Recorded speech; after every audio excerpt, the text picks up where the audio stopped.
Will ଜାକ୍ସ 41 ବଲରୁ 100 run କଲେ। ଗୁଜରାଟକୁ 9 ୱିକେଟରେ ହରାଇଲା ବେଙ୍ଗାଲୁରୁ।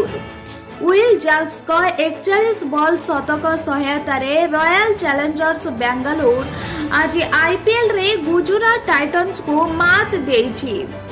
9 ୱିକେଟରେ ଜିତିଛି ରୟାଲ ଚ୍ୟାଲେଞ୍ଜର୍ସ।